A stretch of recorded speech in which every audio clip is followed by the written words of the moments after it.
Tras la pausa y después de este café vamos a reanudar la jornada. Os voy a presentar lo primero a la moderadora de esta mesa sobre hacking, ciberdelitos y consecuencias jurídicas. Ella es Lorena Pérez Martínez, es responsable del área jurídica de la firma y además forma parte del comité CTN 320 Ciberseguridad y Protección de Datos Personales de ENAC. Gracias. Y os voy a presentar a tres de los componentes de esta mesa. David Hernández Martín, haznos una seña para que todos sepamos.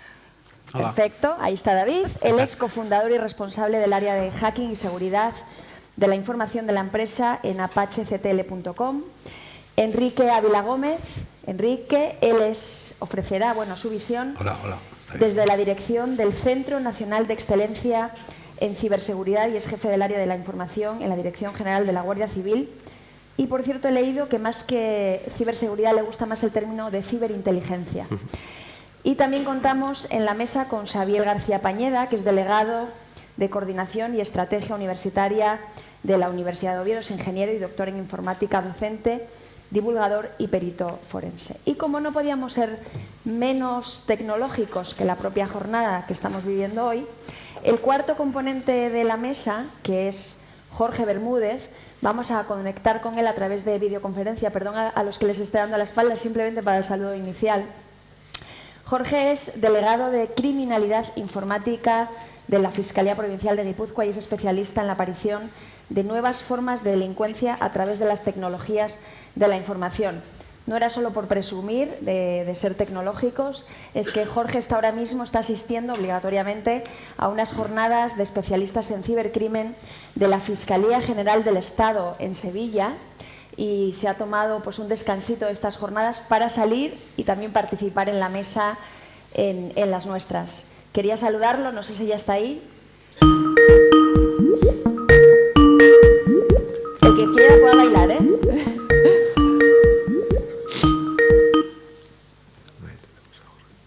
Hola, Jorge. Hola, Jorge. Buenos días. Buenos días, Jorge, ¿cómo estás? Encantados de conectar contigo. Es un placer.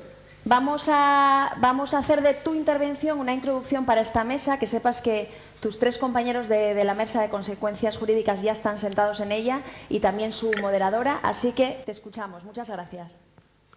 Muchísimas gracias. Lo primero de todo, dado el escenario en el que me encuentro y que me veo en esa pantalla, solo tengo que deciros que el gran hermano os ama y recordad, Jorge. Oceanía siempre ha estado en guerra con Eurasia. Bien, dicho esto, porque el problema de nuestros días, que está ahora de moda, son las famosas fake news, las patrañas de toda la vida, las noticias falsas, la manipulación de la verdad, y en eso el gran George Orwell en 1984 ya se adelantó con su Ministerio de la Verdad, que se dedicaba a reescribir la historia para contar mentiras. Dicho esto, lo que tengo que decir es que esto es un mantra que llevo ya repitiendo en bastantes ponencias y empiezo a verme un poco como el que me imagino que muchos de ustedes recordarán, el famoso dramaturgo Fernando Arrabal, en aquel programa en el que, ligeramente perjudicado, decía el milenarismo va a llegar. Bueno, pues en este caso mi mantra es el medievalismo va a llegar. La Edad Media se produce cuando cae el Imperio Romano, cuando hay una situación de un vacío de poder y en ese momento aparece el fenómeno de la feudalización. Y dirán, ¿qué carajo tiene que ver eso con cibercrimen? Pues mucho. El señor feudal es un señor que era dueño de unas tierras, tenía un castillo, tenía sus mesnadas de caballeros, tenía sus siervos de la gleba que le cultivaban sus terrenos. Y llega un momento en el que el imperio no le puede poner trabas, el imperio no le puede mandar, porque está demasiado lejos, las vías romanas están llenas de bandidos y de bárbaros, así que llega un momento en el que dice, bueno, ya que lo tengo todo, ¿el anillo para cuándo? Pues para ahora. Voy y me hago yo mismo poder político, es decir, el poder económico usurpa el poder político, lo unifica y se constituye por sus propios bemoles en lo que va a ser pues, el futuro del poder político durante unos cuantos siglos. Eso está pasando otra vez. Porque, como decía el sabio, la historia se repite dos veces, la primera como tragedia, la segunda como farsa. Y ahora estamos en la repetición como farsa. Ahora tenemos un colectivo que llamamos GAMFA, es Google, Amazon, Microsoft, Facebook y Apple, que son las 5 grandes tecnológicas, y otra miríada de pequeñas empresas tecnológicas también bastante relevantes, que están empezando a discutirle al Estado su soberanía. Están empezando a tener influencia en lo más sagrado del Estado de Derecho y de la democracia, que es los procesos electorales. Tenemos casos como el de Cambridge Analytica, con las elecciones en Estados Unidos, y con la manipulación de perfiles de Facebook y la fuga de datos. Entonces, en ese sentido, yo pienso que la principal amenaza en este momento para los usuarios de Internet no son tipos con una capucha y de los que les llueve código binario en verde fosforito alrededor, que es como los medios de comunicación nos presentan siempre a los hackers. No. El gran peligro son señores con corbata o con camiseta y chanclas, como Zuckerberg, que se sientan en un consejo de administración de una gran empresa tecnológica y deciden que la privacidad ha muerto. La de los demás. Como decía Dalí, yo no soy loco, locos son los pobres, yo soy excéntrico. Entonces, Mark Zuckerberg ha hecho prácticamente lo mismo. Se ha comprado una mansión en un barrio en el que ha comprado todas las demás casas para que nadie viva cerca de él. Entonces, la privacidad que ha muerto es la de ustedes, pobres mortales usuarios de Facebook, no la mía, que tengo todo un barrio vacío a mi alrededor. ¿Por qué digo esto? Porque estas empresas se quedan con nuestros datos, hacen caso omiso de nuestra legislación de protección de datos y luego son víctimas de ataques informáticos. Y entonces todo ese tesoro, todo ese caudal de información, que si vivimos en la sociedad de la información es casi un pleonasmo decir que el dinero ya casi no tiene el mismo valor que la información, que es el verdadero capital, pues ese capital queda a manos de salteadores de los caminos de la red. Así que tenemos varios factores de riesgo, varios vectores de amenaza. Por un lado está los delincuentes y, por otro lado, los grandes delincuentes. Como decía una estrella de Twitter, Otis Bedritwood, toda la vida mirando a la espalda del cajero automático para evitar que te robaran y donde había que mirar era adelante. Pues esto es un poco lo mismo. Los verdaderos peligros para la privacidad están en las empresas que nos suministran estos servicios. Pero, desgraciadamente, como ya digo, están discutiéndole la soberanía al Estado, están discutiéndole a la Fiscalía y a la Administración de Justicia española, por supuesto, que no somos más que una pequeña provincia del imperio, si podemos o no podemos pedirles datos. Y, por supuesto, juegan con ventaja, y es que la investigación digital tiene que ser rápida, porque la prueba digital es volátil. Así que solo tienen que retrasar el procedimiento. Ahora mismo les hablo desde una dependencia de la subdelegación del Gobierno en Sevilla. Me acabo de escaquear un poco de una ponencia del curso de especialistas en criminalidad informática, y de lo que estamos hablando en este momento es de coordinación policial, de gestión de los oficiales cuando los ciudadanos denuncian haber sido víctimas de delitos. Justo en el momento en el que he salido de la sala estaban analizando un caso del que yo ya tenía conocimiento, que es un caso de un grupo organizado relativamente pequeño que está llevando a cabo estafas con perfiles falseados de usuarios a los que han usurpado su identidad y que en muchos casos están siendo denunciados por víctimas de segundo grado. Porque, claro, los datos que aparecen cuando tiramos del hilo, lo primero que nos aparecen son los datos de estas primeras víctimas. O sea, es como un crimen piramidal, pero en el que ningún escalón se beneficia, sino que todos se van perjudicando en distinto grado. Entonces, tenemos que hablar de los delitos cuando proceden de grandes organizaciones criminales, ya al margen de las empresas, y de pequeños delincuentes. En este momento, la Fiscalía y la Administración de Justicia son bastante eficaces cuando hablamos de pequeños delincuentes individuales, particularmente uno que horroriza mucho a la población en general, que son los pedófilos, los pederastas, que elaboran pornografía infantil, que la difunden a través de redes de intercambio de archivos, que se conectan y se autojustifican a través de foros en Internet, que a través de la dark web, que no es lo mismo que la deep web, o sea, no es aquello que está fuera del alcance de los buscadores, Mi cuenta de correo electrónico está fuera del alcance de los buscadores y mi cuenta de banca online también, evidentemente. Me refiero a un estrato más pequeño de esta parte no visible, que es lo que llamamos la dark web, que está compuesta pues, por redes de anonimización como Tor, como I2P y otras. Y en estas redes, fuera del alcance de la justicia ordinaria, estos pedófilos también se organizan, distribuyen su material. Los estadounidenses están demostrando bastante habilidad y sentido práctico a la hora de organizar operaciones contra ellos. Pero bueno, nosotros quiero transmitirles un mensaje de que no les vamos a la zaga. Yo creo, en este momento tengo varias personas esperando juicio en prisión provisional y otras muchas cumpliendo condena por delitos sexuales a través de Internet respecto de menores de edad. En cuanto a los fraudes, bueno, el phishing, que fue la gran pesadilla de mediados de la década pasada y comienzos de la presente, gracias a la implementación de políticas de seguridad más agresivas por parte de las instituciones financieras, digamos que ha retrocedido un poco, han cambiado los medios. Ahora pues se lleva más la estafa del CEO, el Chief Executive Officer, o sea, el fingir ser el consejero delegado de una empresa para cambiar la cuenta a la que se realizan transferencias de gran volumen económico a través del eslabón más débil, que es el empleado de banca, al que se engaña mediante medios tecnológicos. O bien estamos asistiendo a fraudes mediante criptoactivos, blanqueo de capitales o lavado de activos, como dicen en Latinoamérica, a través de criptoactivos, incluso la propia utilización de estos criptoactivos para obtener un lucro ilícito, como por ejemplo a través del criptohacking, de utilizar los dispositivos informáticos de los usuarios para realizar el proceso de minado, los cálculos informáticos que son necesarios para la obtención y validación de las transferencias de estos criptoactivos, de Bitcoin, Monero, Ethereum y compañía.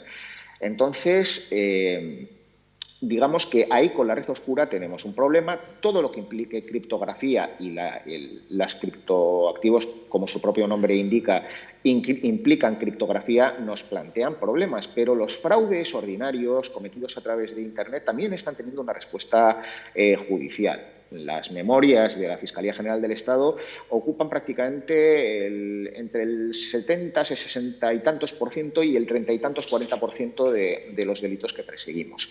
Pero claro, si estoy acompañado en esta mesa virtualmente a través de grandes profesionales y amigos como Davo o como Enrique Ávila, es porque hay otro tipo de delitos que también están incluidos en nuestro Código Penal, pero que parece ser que no existen en la estadística judicial, y son los grandes ataques informáticos. Los ataques de exfiltración de datos de sistemas informáticos o los que producen daños en los sistemas, bien porque los inutilizan o porque los hacen inaccesibles temporalmente. Esos delitos, en mi opinión, están teniendo una respuesta tardía, lo que equivale a una respuesta nula, porque requieren una acción inmediata, requieren un esquema judicial que se aleje del paradigma que hoy conocemos y que se parezca más a la respuesta de un CERT, de un Computer Emergency Response Team, o en el ámbito judicial a los juzgados especializados en violencia contra la mujer, que en 24 horas dictan una resolución en la que se acuerda una orden de protección, con el alejamiento del agresor, con medidas de naturaleza civil respecto de los hijos en común de la pareja, todo en cuestión de horas. Pues así tendrían que funcionar los órganos que llevan asuntos en materia de cibercrimen. Desgraciadamente no es así. Hace poco me entrevistaron para el Confidencial.com. El titular de la noticia fue: los jueces no tienen ni idea de informática. Gracias a Dios la frase no es mía, por una vez, sino de un abogado y sin embargo amigo, David Maeztu Lacalle, uno de los grandes sabios de la abogacía en materia de derecho y nuevas tecnologías. Yo quiero decir que, bueno, sí que hay jueces que saben de esto, y los que no saben dicen: ¿pero por qué? Para eso están los peritos, para eso están los técnicos que nos explican los entresijos de la tecnología. Y yo, no, el problema es otro. Cuando aparece un muerto, el juez llega y le dicen: mire, señoría, es un muerto. Y dice: sí, ya lo sé, lo estoy viendo. Entonces, el médico forense lo único que le tiene que explicar es cuál fue la herida mortal, cuál fue lo que pasó por dentro de sus vísceras, para eso hace la autopsia y le explica la mecánica de la muerte. Pero la realidad física de que ahí hay un señor que ya no vive, eso lo entiende cualquiera porque lo ve por sus propios ojos. Sin embargo, este tipo de ilícitos de los que estamos hablando suceden dentro de un sistema informático, dentro de esas cajitas malignas que Davo maneja también. Sí. Y entonces, lo que hay que comprender no es un conocimiento sobre la mecánica, sino lo que hay que entender es la misma realidad que estamos juzgando. Yo siempre que doy algún tipo de charla para profanos, recomiendo la lectura de un pequeño ensayo que se titula En el principio fue la línea de comandos, del autor estadounidense Neil Stephenson, que habla precisamente sobre esto, sobre cómo lo que funciona dentro de esas máquinas es código informático. Y lo que nosotros vemos a través de estas pantallas para tontos son metáforas visuales, son iconos, son ventanas, es la papelera. Entonces, cuando alguien pregunta, oiga, y cuando yo arrastro el icono a la papelera, el archivo se destruye, digo, bueno, a ver, esa es la imagen que a nosotros nos queda. Si miramos en el código subyacente, lo que nos encontramos es que en una estructura de almacenamiento de archivos, ese archivo ha sido marcado como espacio disponible. Entonces, en un disco duro tradicional, mediante métodos de extracción forense, se puede recuperar. Sin embargo, en un disco de estado sólido, el borrado es más, digamos, intensivo. Entonces, la posibilidad de recuperar esos datos no es tan adecuada. Esto no tiene nada que ver con el icono de la ventana ni con el icono de la papelera. Esto lo que tiene que ver es con lo que hay debajo. Y si no entendemos la naturaleza de esa realidad física en la que están aconteciendo los hechos, no vamos a poder darles una respuesta jurídica adecuada. Además, como he dicho, hace falta una respuesta prácticamente inmediata y nuestro actual procedimiento judicial se basa en una figura obsoleta que en toda Europa creo que solo conservamos en España y en algún otro país de la extinta Unión Soviética o de la órbita de la antigua Europa del Este. En toda Latinoamérica creo que el único país que quedaba era Argentina y recientemente ha adoptado ya la figura del fiscal como director de la instrucción. Es lo que está pasando en todos los demás países. El fiscal es una figura más ágil porque formamos un equipo. Ahora mismo lo que está reunido en la otra sala son 50 de los cerca de 150 fiscales especializados en criminalidad informática. Intercambiamos información, decidimos cuál puede ser el foro judicial más adecuado para interponer una denuncia o para seguir una investigación y solicitárselo a los jueces. Pero dependemos siempre de una decisión judicial que puede ser objeto de recurso, un recurso que va a ralentizar el procedimiento, que puede ser objeto de ulteriores instancias y todo eso se hace más lento, más lento, más lento y las posibilidades de que la evidencia se destruya y el delito quede impune son cada vez más ciertas. Por eso estoy firmemente convencido, y así lo dije en la oportunidad privilegiada que tuve de comparecer en el Congreso de los Diputados, en la Comisión Mixta junto con el Senado para Seguridad Nacional, dije que para mí era algo vital el dar un paso adelante. Y no me refiero a los de la serie de televisión aquella que bailaban, Upadance, ya saben. No, a lo que me refiero es a ir a la ciberseguridad como materia preventiva. Por eso me encanta estar en esta mesa con expertos como Enrique, como Davo, que son expertos en ciberseguridad, en evitar el delito antes de que suceda. Porque ciberdelincuencia es cuando la ciberseguridad ha fallado, cuando el delito se ha cometido, cuando el bien jurídico ha sido vulnerado. Y en estos casos es mejor prevenir que lamentar. Pero claro, no todo vale en la ciberseguridad. Tiene que haber límites a lo que se puede hacer y a lo que no, porque estamos en un Estado de Derecho. Y, por supuesto, todo el mundo, incluso los delincuentes, tienen sus derechos. Así que determinadas medidas la policía no puede adoptarlas sin supervisión judicial. El problema, y aquí estoy un poco cerrando el círculo que he iniciado, es que en este momento las empresas, las grandes tecnológicas, autoconstituidas en poder, tienen sus propias divisiones de seguridad informática. Yo me echaba las manos a la cabeza hace poco cuando preguntaban a José María Alonso, a Chema Alonso, al que todos conocen sin duda, el jefe de protección informática de Movistar Telefónica, le hablaban del ciberejército que tienen países como Corea del Norte o China, que tienen 2.000 efectivos, y dice, bueno, no está mal, nosotros tenemos casi 3.000. Claro, eso comparado con las cifras que manejan Cuerpo Nacional de Policía, Guardia Civil, Ertzaintza, Mossos d'Esquadra, Policía Foral de Navarra, son otra escala de magnitud. Entonces, no estamos en igualdad de condiciones. Tienen mejores armas, mejores tropas, mejor pagadas. Nuestro mejor capital humano en el sector público se está yendo a la empresa privada. ¿Por qué? Pues porque sus hijos tienen la manía de comer 3 veces al día y las hipotecas no se pagan con likes y con retweets. Entonces, al final la empresa privada paga mejor y la gente se pira. Se pira cuando hemos hecho una gran inversión en fondos públicos en su adiestramiento, en la adquisición de capacidades, y ahora ya hecho el trabajo se nos van a la empresa privada, a estos nuevos señores feudales. Por eso entiendo que la colaboración entre el sector público y el sector privado es fundamental y por eso me presto siempre a participar en este tipo de iniciativas. Porque aprendí hace muchos años que las redes se combaten con redes y el hecho de tener contactos en el mundo de la ciberseguridad, tanto en el sector académico como en el sector práctico del hacking ético, es esencial. Es esencial porque intercambiamos información en tiempo real como un CERT al margen de las vías judiciales oportunas. Y aprendo gracias a ellos y espero que algunas veces pueda solucionarles algunas de sus dudas.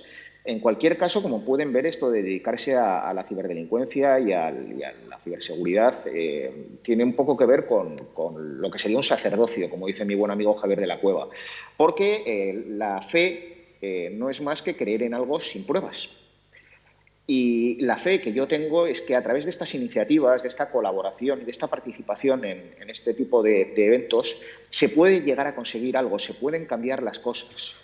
Así que si con esta breve intervención a distancia y forzado por las circunstancias de mi agenda he conseguido hacer que alguno de ustedes se adscriba a mi secta, me doy por satisfecho. Así que nada más, muchísimas gracias, pueden ir con Dios.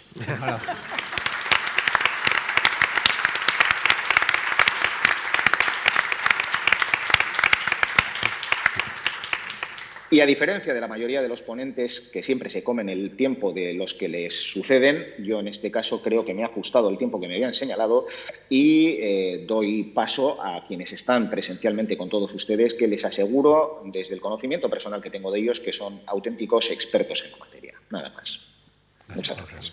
Genial, gracias, Jorge.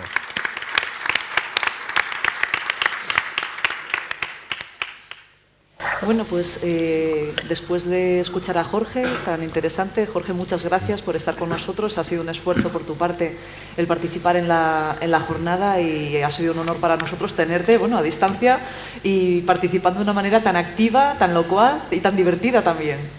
Ha sido un placer. Eso intento. Gracias. Bueno, pues entonces nada, ahora te dejamos. Gracias a vosotros. Eso. Venga, gracias. Bueno, pues nada, en primer lugar yo también quiero seguir un poco con los agradecimientos. Gracias a todos por estar aquí compartiendo esta jornada con nosotros. Gracias a la EPI por hacer posible, colaborar con nosotros para que fuera posible este evento y por cedernos este espacio tan maravilloso. Y luego gracias a todos los ponentes que tenemos hoy aquí con nosotros y en especial a los que comparten mesa conmigo. Dago Hernández, Xavier García y Enrique Ávila. Bienvenidos. Gracias. Bueno, después de haber escuchado lo que nos ha comentado Jorge Bermúdez, que me ha parecido muy interesante, aunque ha tocado varios puntos diferenciados y que para mí tienen, quiero decir, mucha amiga. Por una parte, el tema de las grandes corporaciones que manejan la seguridad de sus datos y son los que ponen también un poco en entredicho la privacidad de los nuestros, porque en realidad consumen los datos que nosotros aportamos, se alimentan de toda esa información que es en realidad un derecho propio nuestro o una propiedad nuestra y sin embargo son ellos los que las necesitan para consumirlo y hacen uso y a veces mal uso de esa información que les cedemos. Luego ha comentado también el tema de varios delitos que se pueden cometer utilizando nuevas tecnologías, ha incidido en el tema de la pederastia, también delitos informáticos, etcétera. Y luego, por último, el tema de la colaboración entre el sector privado, el sector público. Bueno, empezando por la primera parte, ¿qué pensáis vosotros? ¿Qué opináis respecto de estas corporaciones que fagocitan nuestra información? etcétera. ¿Empiezo yo? Sí, sí. Bueno, nada, pues gracias por invitarme a estar aquí. La verdad es que suelo hacer muchas cosas fuera y estoy en mi ciudad, estoy encantado. Jorge es un crack y, bueno, me acabas de plantear unas cuestiones a las que voy a responder y creo que quizá puede incomodar un poco, pero voy a darte mi punto de vista de cosas que ha comentado Jorge. Estamos hablando de delitos de pederastia, hablábamos de Tor, hablamos de colaboración. Hoy se cumplen 6 años de que un gran amigo, una persona, un hacker de bastante reputación, le llaman H por ahí, que hizo una labor para la sociedad bastante importante, con delitos de pederastia, ayudando a un cuerpo, una fuerza de seguridad, sigue con sus equipos requisados. Una persona que lo pasaba muy mal, bueno, Enrique, supongo, no sé, conocéis un poco el caso, la gente, y creo que para mí es momento de decirlo. Primero hablar de esta persona, puesto que por colaborar con la sociedad civil, intentando ayudar, aquello de la ciberreserva, la cibercolaboración y todo el ciber que le queramos poner delante, tuvo un problema personal bastante grande y a día de hoy, 6 años después, sigue con equipos requisados, ¿no? Entonces, quiero decir que hay un gran problema de base, creo, en todo esto, puesto que lo que es, vamos a decir, hay una especie de mundo por ahí que nos voy a contar, o sea, lo que es la realidad. Voy a hablar del día a día. Yo creo que en nuestro día a día se está criminalizando el acceso al hacking, ¿no? Vamos a decir, al conocimiento.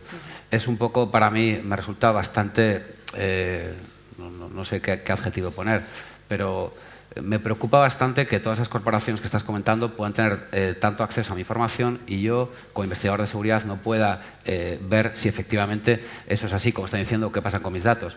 Mi compañera Silvia, que bueno, ha dado una ponencia genial, decía lo de WhatsApp y levantar la mano, ¿no?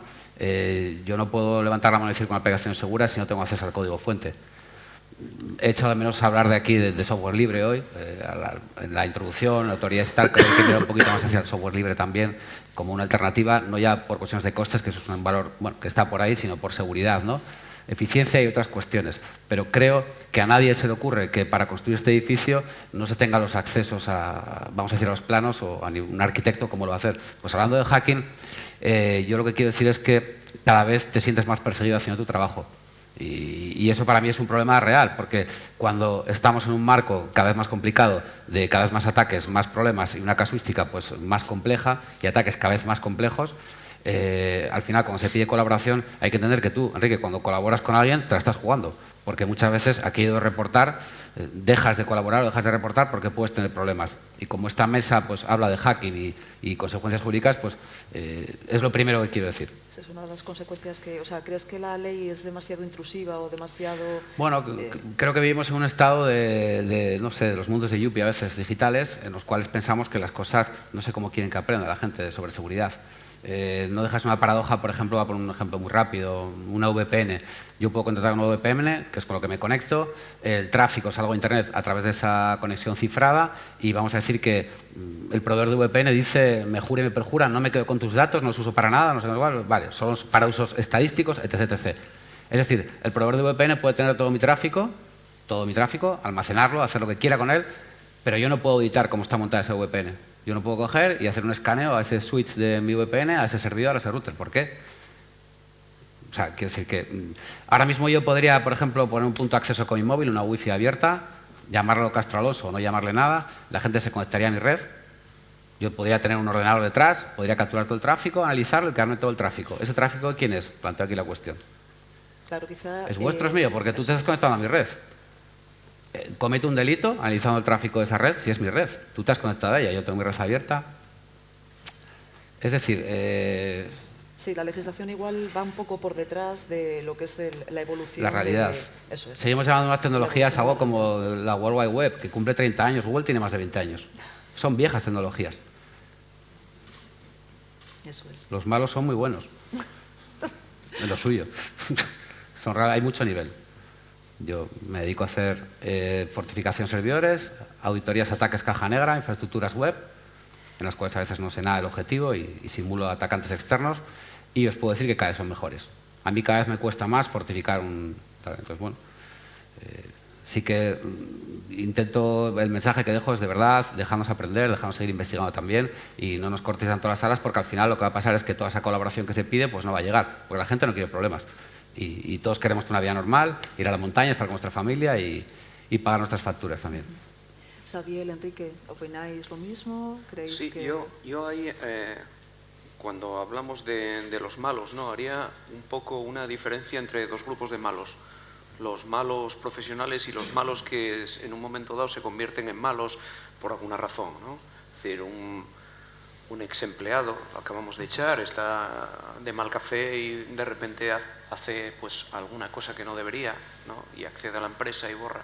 Esos son digamos que los malos clase B, son los que anteriormente se habló que al final casi siempre se van a pillar porque no tienen un nivel profesional. Y luego hay una cuestión que en el mundo digital al final, como lo que vamos a juzgar o lo que vamos a intentar pillar son personas, pues lo hay que llevar al mundo físico, ¿no? En el mundo digital no hay frontera, en el mundo físico hay frontera. Si al final esa persona está localizada dentro de la estructura de un país y de un Estado, pues al final tenemos mucha más facilidad. Y esos son los delitos que casi siempre se pueden llegar a resolver, ¿no? Y luego, por otro lado, están los malos profesionales, que yo creo que era lo que fundamentalmente hablas tú, que son auténticos grupos organizados, algunos de nivel estatal y otros mafia o organización criminal bien organizada, donde hay una persona que está pues desde hace 15 años trabajando 8 horas al día, y entonces eso da nivel. Eso da nivel porque se están preparando. Entonces, ¿qué necesitas? Tener equipos de respuesta con ese nivel y con esa capacidad.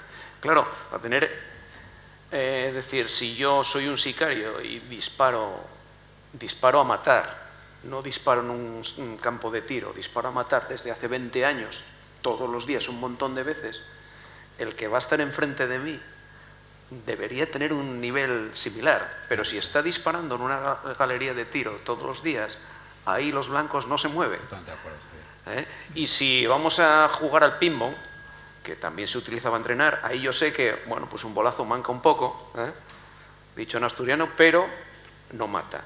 La tensión no es la misma.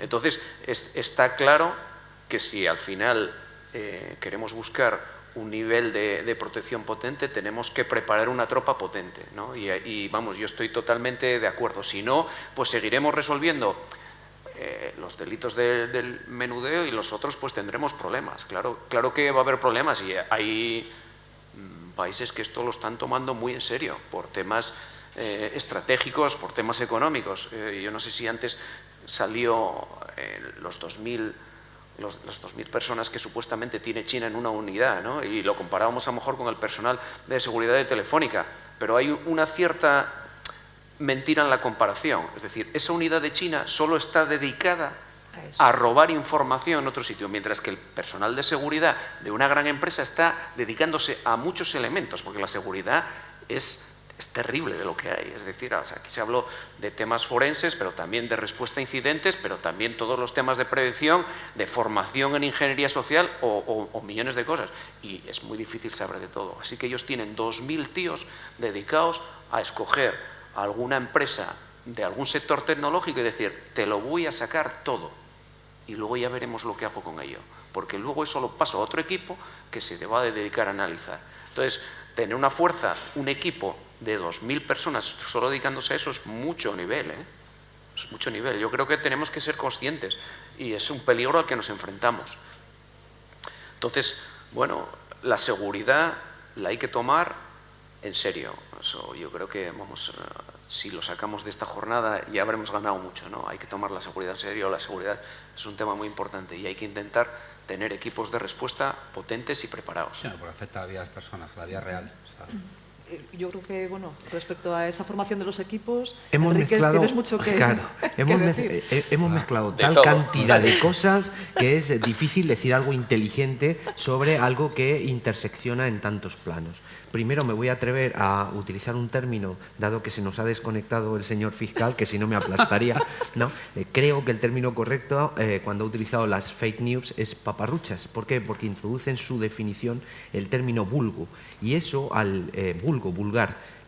Vulgar significa que hay una corresponsabilidad por parte de los ciudadanos, y creo que es importante que asumamos nuestra corresponsabilidad como ciudadanos de un Estado de Derecho. Después hemos estado hablando, o ha introducido también el señor fiscal, ha introducido el tema del Estado de Derecho y voy a enlazar con lo que tú has expuesto de los hackers. Mira, una cosa que yo aprendí nada más entrar en la Facultad de Derecho es que hay tres planos.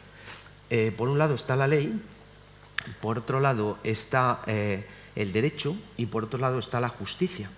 Habitualmente son tres planos que son completamente disjuntos.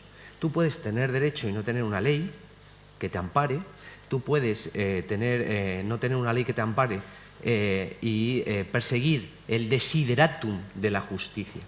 Problema que tenemos en este mundo romántico, donde yo también he sido hacker, de los malos, ¿vale? De los malos, de los de intentar hacer pillerías, cuando era más joven, esas cosas, ¿no? Es que este mundo del ciberespacio ha evolucionado y al evolucionar se ha hecho mucho más complejo. Entonces, todo está interconectado. Si tú, sin en un momento dado ser invitado a algún sitio, empiezas a explorar, puedes causar algo que se llama, puedes no ser dolosa tu acción, pero sí culposa, y puedes generar muchísimos daños. Ahora mismo cualquiera se baja una distribución de estas Kali y empieza a trastear contra una dirección IP. Pues a lo mejor es un coche conectado, fíjate. Y es un coche conectado y por cualquier razón tiene éxito al atacar la red escada del coche conectado. Y te cambia un parámetro de dirección o de frenado o de lo que sea. Es algo que puede ocurrir. Entonces, yo tengo que formar a mis compañeros de la Guardia Civil para que la primera pregunta que se hagan al llegar a un accidente de tráfico es si es un accidente o es un homicidio. Porque esto se ha complicado muchísimo. Esto ya no va de defacement de páginas web, de colocar un cartelito, no, esto se ha complicado muchísimo. Entonces, voy a utilizar las palabras de un coronel de la Guardia Civil, amigo, ¿no?, que siempre hace la analogía del que tú te encuentras, llegas a casa y te encuentras a un estudiante de cerrajería, ¿no?, hurgando sobre la cerradura de tu casa. Entonces, la reacción normal que tienes es: campeón, ¿estás aprendiendo suficiente? Oye, si logras entrar, dímelo que ya eso. Al día siguiente te lo encuentras en el pasillo de tu casa, ¿no? No te ha causado ningún daño, pero está por tu casa, ha abierto los cajones, ha mirado qué tienes en los cajones, y estoy seguro que tu reacción también es decir: nada, campeón, continúa con ello, que como no me vas a causar daño ni te vas a llevar nada, pues puedes continuar con ello. Cierto es que necesitamos entrenar, cierto es que necesitamos en un momento dado conocer, pero bajo mi punto de vista tenemos que operar en dar las condiciones adecuadas para que ese entrenamiento y esa participación se haga de forma encauzada, que no cause daño, que a lo mejor no es doloso, pero sí es culposo, y ese daño puede ser muy grave en un mundo interconectado, que es lo que creo que no estamos asumiendo. Obviamente es una opinión personal. Por cierto, y con esto termino, con palabras del secretario de Estado, me he tomado la libertad de mirar el cartel con las fotografías de las personas que han dado conferencias magistrales en el aula magna. No hay más que una mujer, viene en sustitución de un hombre y además va acompañada de un hombre. Yo operaría en el sentido de hacer caso al secretario de Estado y empezar a visibilizar a las mujeres, porque las necesitamos en este campo de forma masiva. Porque si no introducen sus sesgos cognitivos en los algoritmos que se tienen que desarrollar para tomar decisiones en nuestras sociedades, que requieren la toma de decisión prácticamente instantánea, tenemos una pérdida, es una cuestión de eficiencia, tenemos una pérdida espantosa. Nada más, eso queda fuera del discurso. Ahí queda eso, Enrique. Tomemos nota. Y la verdad es que, bueno, tienes razón, quiero decir, en esta presencia de la mujer que es más necesaria casi que nunca. Pero bueno, independientemente lo que estamos comentando ahora, estamos haciendo hincapié muchas veces en los ataques que vienen de fuera, porque hay un malo que está apostado en plan bandolero entre las matas para a ver si puede hacerse con algo de información o forzar o destruir alguno de los activos que tenemos de información. Pero yo creo que en muchas de las ocasiones que se produce una fuga de información o una rotura de esos sistemas de seguridad, se hace un poco por desconocimiento, quiero decir, casi es más cuestión de los propios usuarios que no toman las medidas o las precauciones necesarias, que por parte de alguien que se atreve a saltarse toda la ingeniería de seguridad que hay en un sistema. ¿Vosotros cómo creéis que tiene que llevarse a cabo el tema este de autoprotección protección o de, pues, para una empresa o para una persona física? Quiero decir, ¿somos realmente conscientes de la importancia que tiene la información que manejamos? Si queréis empiezo yo por llevar el turno al revés. En este caso, yo voy a ser políticamente incorrecto. Creo que arrancar suficientes cabezas es lo que estimula a la gente a que tome medidas adecuadas. Hay un Real Decreto recientemente aprobado de transposición de la Directiva NIS, donde ha pasado bastante desapercibido su artículo 20, donde se regula por primera vez la figura del filtrador. El filtrador, el chivato, que hasta en castellano suena mal la palabra, va a ser una figura, bajo mi punto de vista, fundamental, y sobre todo si se regula, que hay una directiva, creo, a punto de salir, para la regulación con carácter general de ese filtrador, que va, incluso con recompensa, va a cambiar completamente el paradigma. Entonces, más vale que las empresas y las administraciones nos pongamos las pilas, porque ese filtrador se va a introducir de forma dolosa o culposa en nuestras organizaciones para provocarnos un daño desde dentro, y no va a ser el daño que ya conocíamos, porque además la ley le va a proteger y si es con recompensa le va a pagar, y bajo mi punto de vista va a tener un impacto estratégico en cómo lo hemos visto hasta ahora y en cómo lo vamos a ver a partir de ahora. Bueno, yo respecto al tema de si somos conscientes o no de lo que estamos manejando, yo creo que hay una inconsciencia total. Es decir, somos como críos pequeños con una pistola en la mano que no tiene seguro y que está cargada.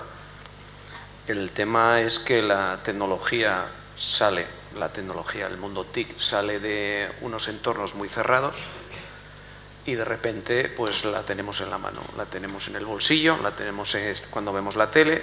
Yo tengo una lavadora con Bluetooth, lo dejo ahí, y la tenemos por todos los sitios. Se inventa esto del Internet de las cosas, ahora ya el coche se conecta con la señal y no sabemos lo que tenemos. Lo que se comentó aquí antes, es decir, por detrás sí que hay código verde, y nosotros vemos una fantasía y detrás hay un código verde y no sabemos nada del código verde.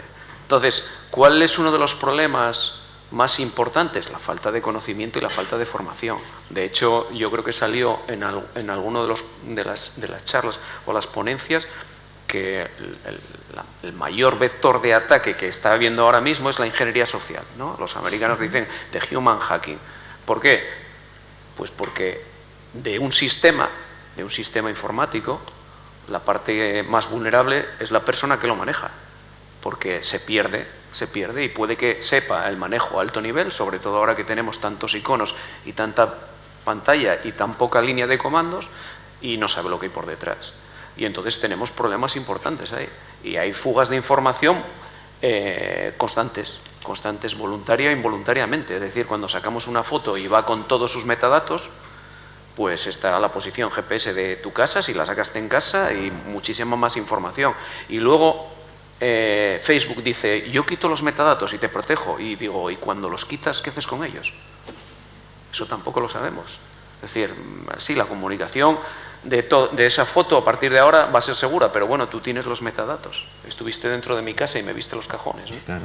¿Qué decimos? Entonces, yo creo que ahí hay un problema y un esfuerzo muy importante, porque la verdad que se habló mucho de inversión en seguridad, es muy importante, sí, pero yo entendí que se daba una perspectiva muy tecnológica. Hay que comprar herramientas, hay que invertir en consultoría, hay que invertir mucho en formación.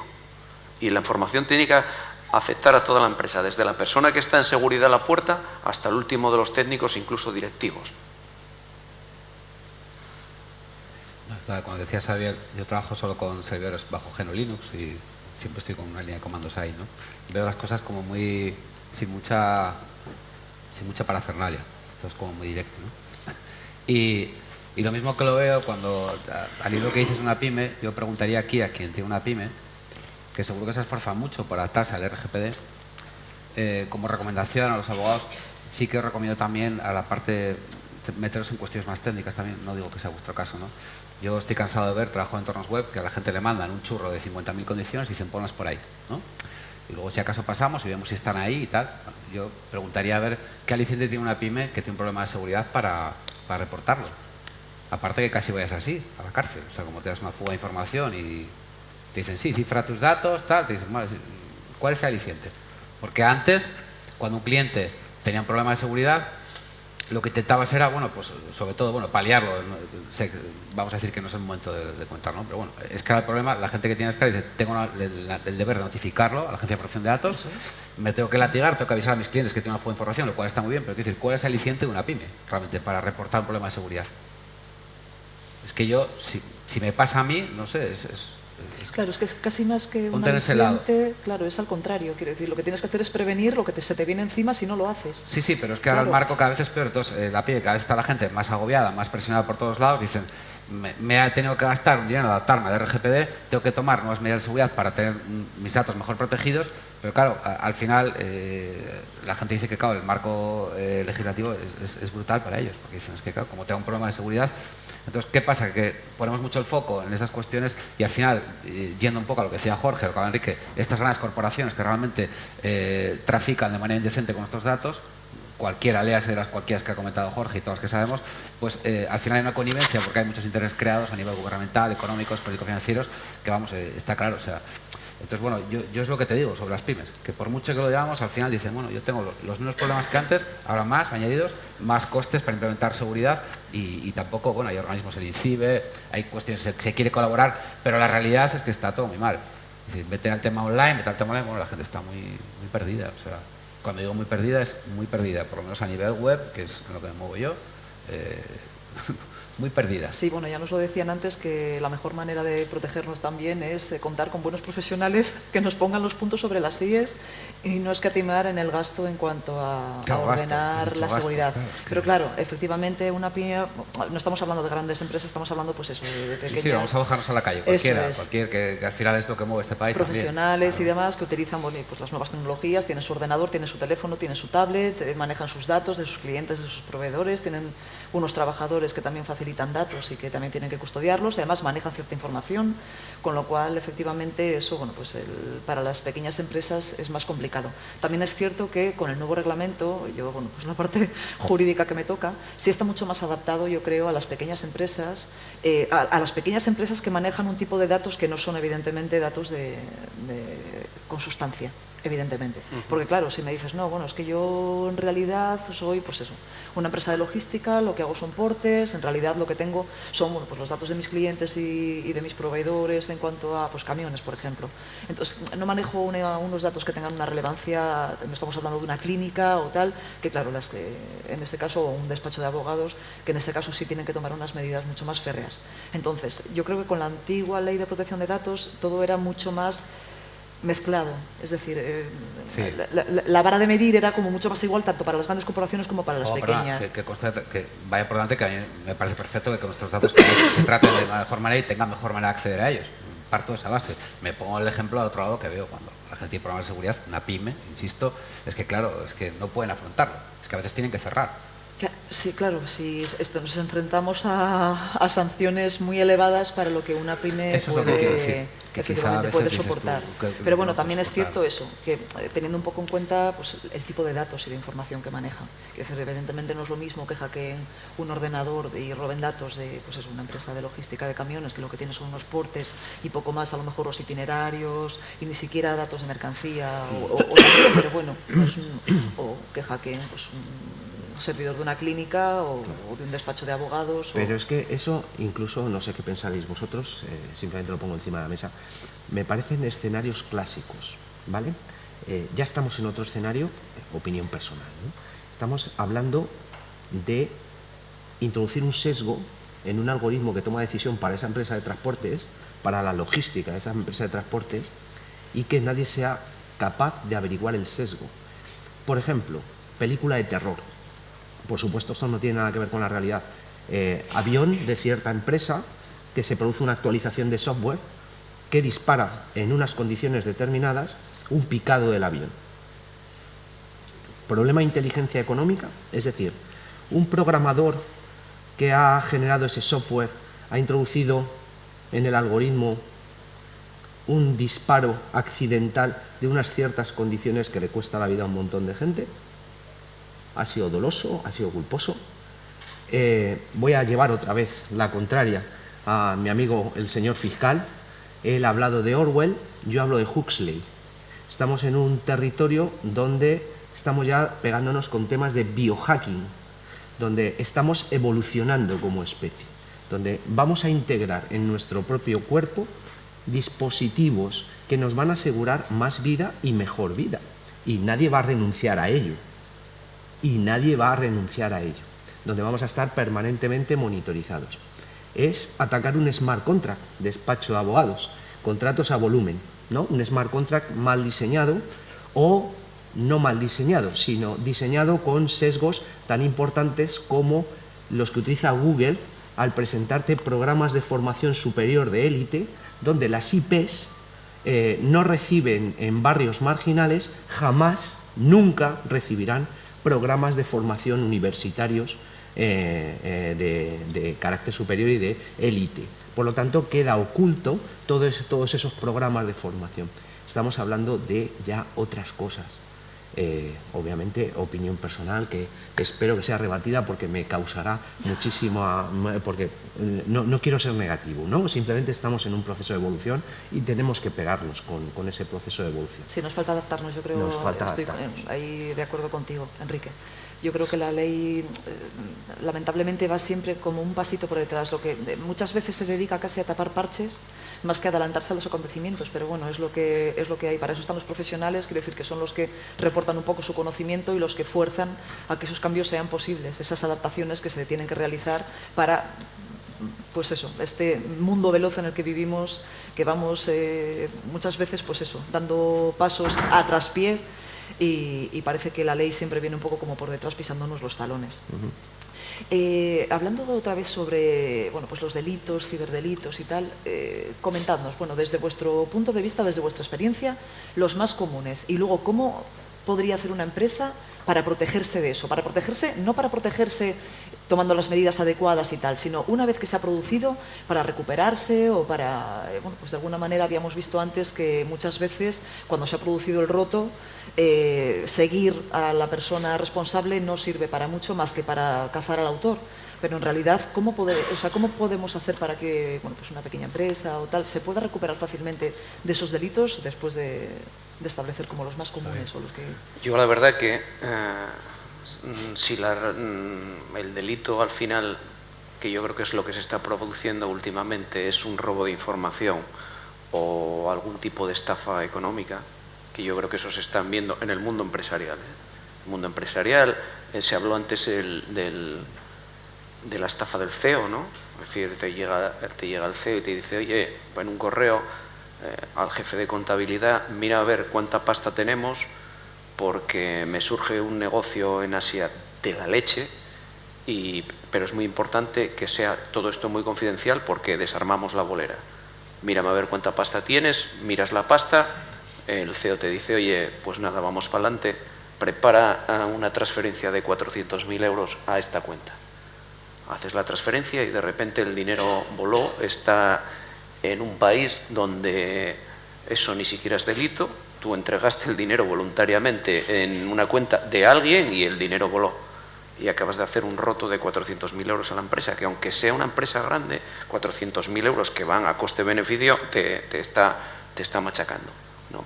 Si tienes unos datos y los datos volaron, aunque tú pues recuperes los datos, si fue que te los borraron, los datos ya volaron. Entonces, la recuperación en muchos casos no hay recuperación. Es decir, no hay recuperación y eso es lo que en algunos momentos tenemos que ser conscientes de. Es decir, vale, si me encriptaron unos datos, tengo una copia de seguridad que no estaba enchufada, me recupero de esos datos. Pero hay otros casos en los que es irrecuperable. Es decir, si te pegaron un tiro y estás muerto, estás muerto. Entonces, hay veces que hay que tomar el tema muy, muy en serio con la suficiente antelación, porque no hay plan B, ¿no? Yo creo que esos son las situaciones más peligrosas y en las que tenemos que estar más alerta. En el resto, pues hay que tener ciertas medidas básicas, es decir, mantener copias de seguridad y mantener los sistemas en cierta medida fortificados, está claro. Tener un responsable de seguridad, tener para cada situación, para cada incidente, alguien que sea la persona de referencia, que se llamaríamos un poco la seguridad organizativa, pero esto yo primordialmente vuelvo a insistir, es decir, mucha información y mucha formación. Si alguien te llama por teléfono y te está preguntando datos, dices tú, esto puede ser un ataque de ingeniería social.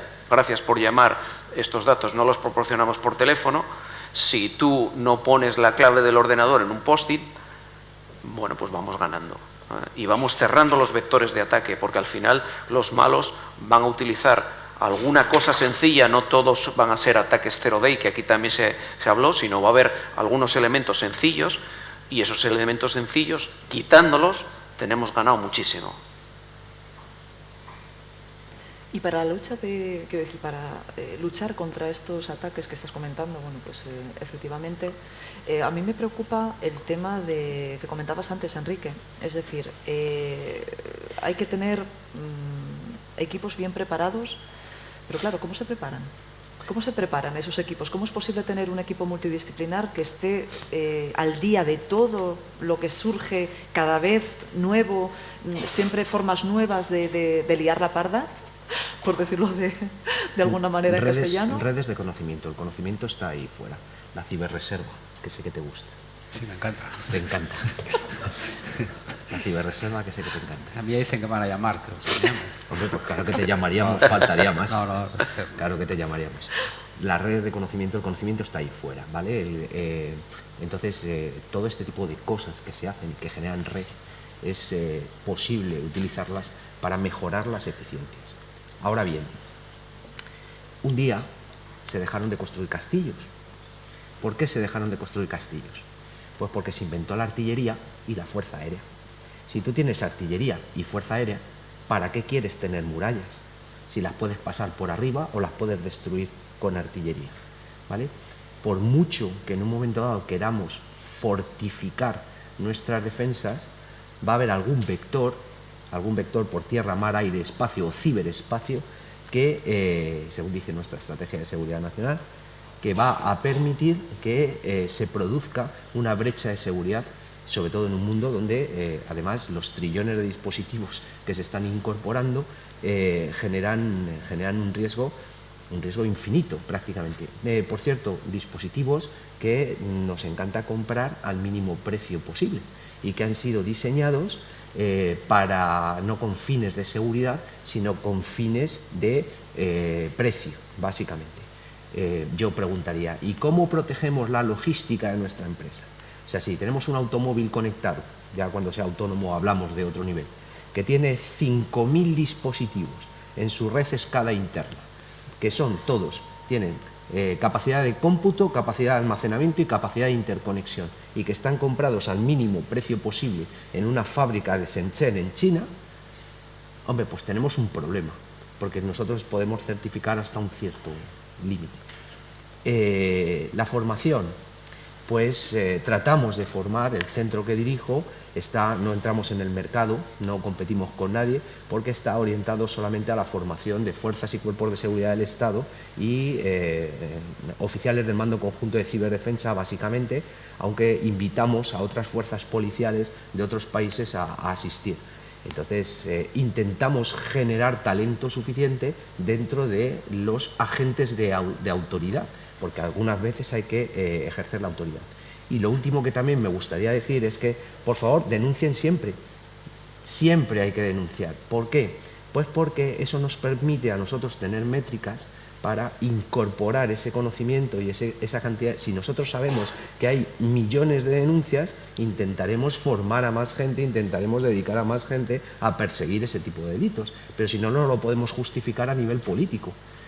Aunque solamente resolvamos el 2%, el 3% o el 5% de los casos. Esto es muy difícil. Estamos en un dominio que es aterritorial completamente y resulta que es que la red está mal diseñada desde el principio. Esta red tenía razón de resiliencia. Tenía que sobrevivir un nodo para dar una contrarrespuesta nuclear a la Unión Soviética. Pero nunca estuvo diseñada para la seguridad. ¿Hay tecnologías? Hay tecnologías. Si alguien quisiese meterse a fondo en rediseñar la red, claro que podríamos generar identidades soberanas y poder imputar quién hace qué cosa, en qué momento, ya sean personas físicas, jurídicas, algoritmos o dispositivos. Sería factible hacerlo, hay que rediseñarlo. Pero ¿quién quiere hacerlo? Los traficantes de datos no. A ver, sí, a mí me daría bastante miedo además que todo ese control, porque si yo quisiera evadirme algún control estatal de estados que persigan a los ciudadanos que me tuvieran tan localizado, me daría mucho miedo, ¿no? Gracias a Tor, pues esas cosas no pasan, ¿no? Entre otras cosas. Sobre lo que ha dicho Enrique, sí, yo tengo amigos que se dedican a hackear aviones, dispositivos Bluetooth y esas cosas que dan mucho miedo a la población normal, pero volviendo a tu pregunta, y lo decías ayer también, al final para mí todos son datos. Dice la gente, bueno, cifra, todo el mundo habla de la nube son servidores, punto. Máquinas, la nube no existe. Es que está toda la nube. ¿Qué pasa con las pymes? Volviendo al tema, las pymes al final lo que están haciendo ahora utilizan pues, el software con un pago de servicio mensual, que está mejor, porque antes les hackeaban los servidores, les robaban con temas de ransomware, se quedan sin trabajar. Yo he visto asesorías cerrar por un ataque de ransomware y no volver a abrir con 8 o 10 empleados. Porque no tenían copia de seguridad, que lo decía Xavier. Ahora la gente lo que hace es que utiliza programas que dice, es muy cómodo porque es que es todo cloud. Entras con el móvil, con el tablet, con tal, no guardo los datos. Para ellos era un coñazo guardar todos los datos, y dice, pues vale, lo tengo solucionado. Pero claro, al final, esos datos, ¿dónde se depositan? Eso es. ¿Cómo se cifran esos datos? ¿En qué servidores están montados? ¿Cómo está montado todo? Entonces tú dices, bueno, ¿qué se puede hacer? La verdad es que es muy complicado, a mí me cuesta muchísimo mantener unos niveles mínimos de seguridad, muchísimo, cada vez más.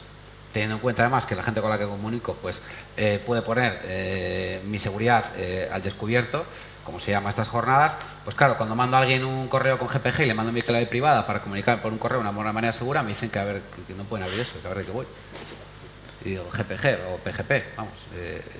Y claro, no utilizamos cifrar las comunicaciones, cuesta mucho, a todos nos cuesta mucho cambiar, porque lo hacemos toda de la misma manera, es más cómodo utilizar Gmail y del mismo modo que lo hace el médico cuando te manda, pues no sé, que vas allí a hacerte no sé, cualquier historia y te lo manda con su cuenta de Gmail y tal, y pues vale, pues a nivel que es lamentable, que estamos cansados de verlo, y profesionales también, pues claro, es un problema.